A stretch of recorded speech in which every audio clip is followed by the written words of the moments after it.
Oh, sorry, I'm dragging a water trough because you'll never guess what I'm about to do. I'm going to chuck the horses out. It's probably a little bit too early. The grass, it looks all right on camera, but it really hasn't grown. No surprise, it's not really been warm enough to grow. But I thought, you know what, the rain is going to come soon. Like, we had too long a dry spell. The rain will come.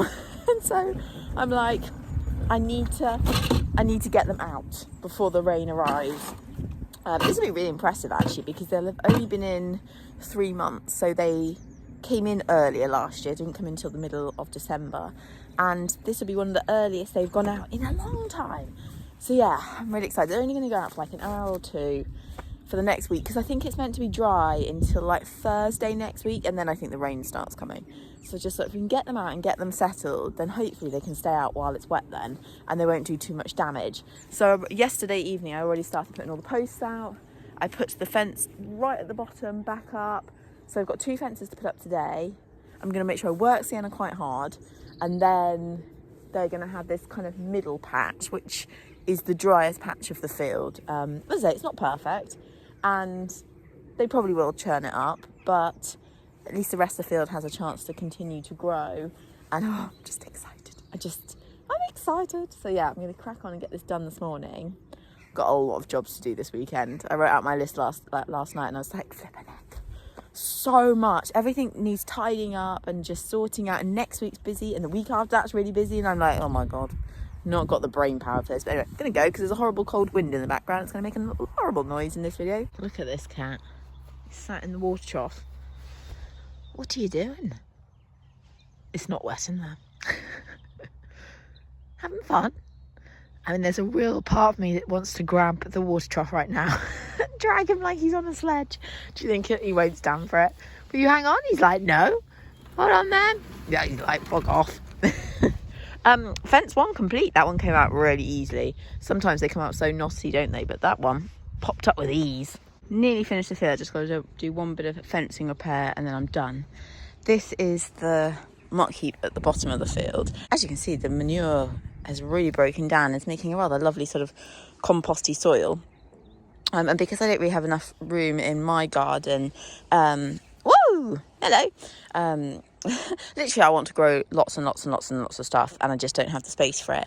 So this year I'm planning on growing potatoes, some butternut squash and pumpkins down here, but I've got to mark it off for these posts because it's the sort of thing my dad will come along and like suddenly decide to take loads of the soil for his garden, and yeah, potatoes and all will go with it. So I'm planning on a little bit of a mini veg garden down here, and hoping that the amazing soil, courtesy of obviously Corporal Sienna and previous horses, will mean that I'll have a fantastic crop. Tell you what, I have been a busy bee. I've sown some seeds, some rocket and some spinach. I have baked some brownies. I have given the house a bit of a tidy up because it really needed it. Bit of a hoover, bit of a dust, bit of a clean. And what else have I done? I feel like I've done loads of things. I don't know what else I've done, but what I'm going to do before I work Sienna, so it is now the afternoon, had some lunch, is try and make up this bridle. So I said in the last vlog that I brought her this headpiece. I'll get it out and show you. So here it is. Can't really see in this light, but it says Henry James. This is what it looks like underneath. So padding either side, and then this space, I suppose technically shouldn't put any pressure on their head. I have to say, as a second, you wouldn't know it was a second. I mean, the tiniest of scratch on it, but barely noticeable. So I have had a quick search. I have found some old, very much needing an oil, cheek pieces. Match-wise, it's not too bad actually. They're not that far off, so that's good. I don't know if they might be a bit short for her. I also had these, I also need to clean, it's mouldy. I had this like hunter brow band and hunter nose band made up years ago for another brown bridle I had. Oh, there's something really sticky and horrible on that. I never got to use it and ended up sending the bridle off. If you've been on my channel for a while, you'll know that I had my lovely chestnut horse Artie, which actually last year I sold. I never mentioned it, but I sold him because the people that loaned him were the most amazing, incredible home for him, and I knew that I could never afford having 3 horses again at home, and he had truly landed on his feet there and was utterly adored and treated far superior to how, you know, I was treating him. He's slightly bottom of the pile here, whereas he is now in a home where he is kingpin. Anyway, that bridle that I had for like all these pieces made up for, it went with him. So actually, in some ways, it's quite good that I've got a brown headpiece, because finally I can use these parts. And like I say, it's not too far off brown-wise. I'm quite pleased about that. So let's see if I can make it up and give it a quick clean, because it's gross. So I fitted it. You can see there where the gap is. I mean, there's always a chance that this area will rub. We'll have to wait and see. But it's quite a big piece as well, that if I go up like that, you'll be able to see. The bridle still needs oiling and stuff, guys. I just wanted to put it on. The leather, the Henry James leather, I have to say, feels really strong and good quality. Like, it definitely feels like it's something that's going to last. You can see, I don't know, do you call this an ergonomical bridle? I don't even know if I've said that right. You can see the throat lash comes out of the top there. We swing round. Sienna, gonna put your head up? She's like, nope. The only thing I probably need to change, but it might stretch over time, is the cheek pieces that are a bit short. You can see I'm literally on the last hole. So, put your head up. That's the only thing. Otherwise, noseband fits really nicely. So I'm really chuffed, and you can see the colour.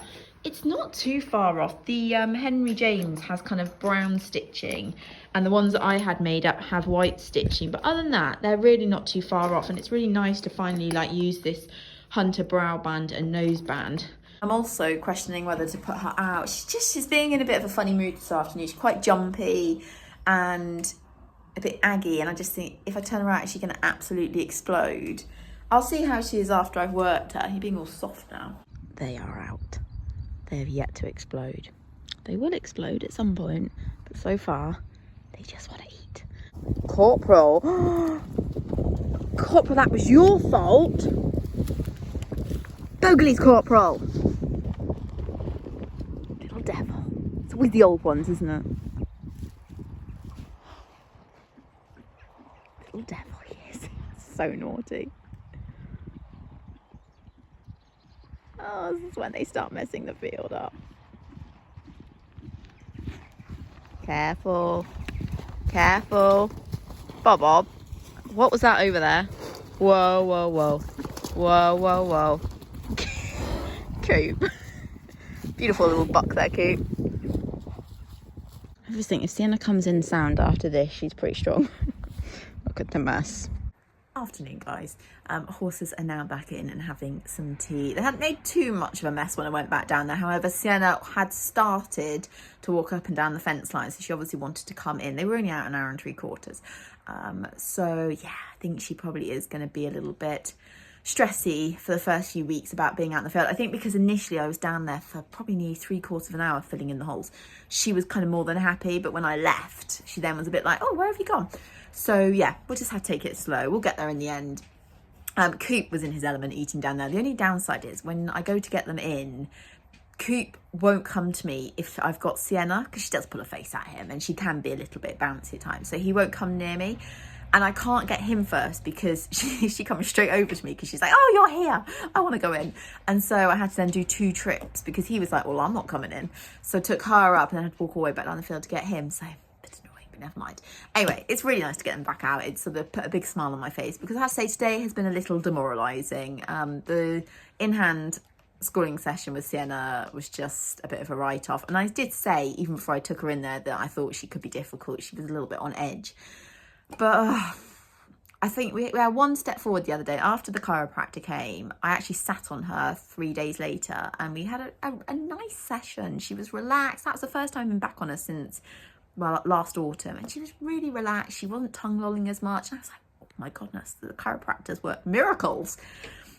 I then did the same thing the next day. We didn't break out of walk either. Did the same thing the next day, got on her, and she was like a different horse. She was tongue lolling like mad. She was foaming really badly. She was very uneasy, and I could just feel it. She felt like a little bit like a ticking time bomb. I thought the day before she'd been incredible, relaxed, chilled, happy, and today she feels like the most unhappy horse again. And to be honest, the rest of the week she's not been particularly great work-wise. In the arena, as I say today, I've put some clips in, you'll see there. I've only got a few clips of the in-hand session today because, like I say, she wasn't really in the mood. We always do quite a bit of rein back in it. We're trying to look for a really fluid rein back. which you can see she's not particularly, and she was quite jumpy and she was getting really distracted and she was just very on edge today. I'm using the stick to try and help guide her because her hindquarters tend to fall in a little bit, so she tends to walk back quite sort of wonky, but you can just see it's not particularly smooth.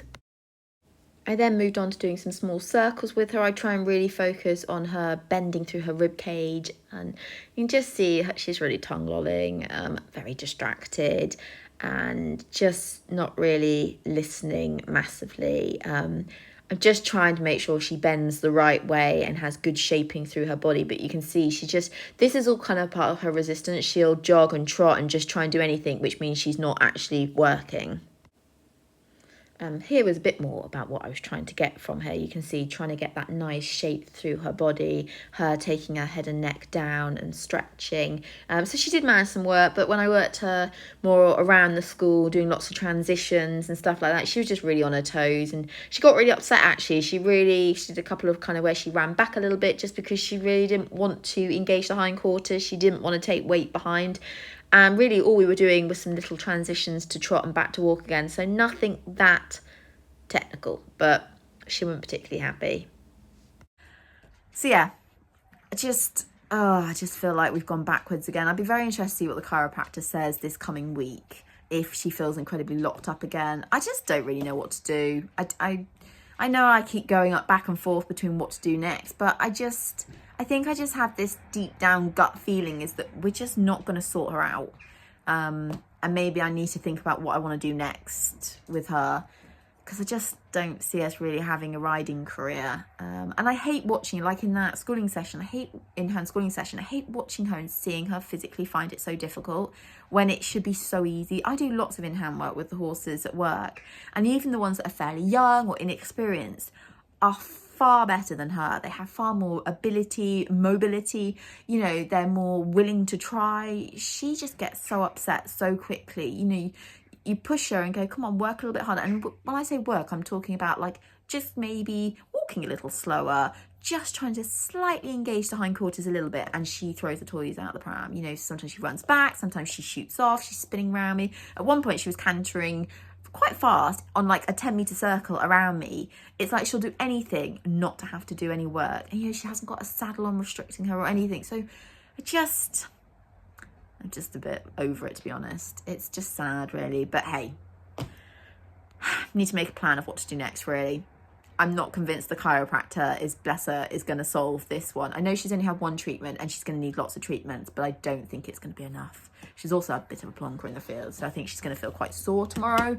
But hey ho, it's not the best video again, guys. I was really hoping, like I say, to do that in-hand schooling session, but it wasn't going to happen. So another time. Right, I'm going in. It's getting cold.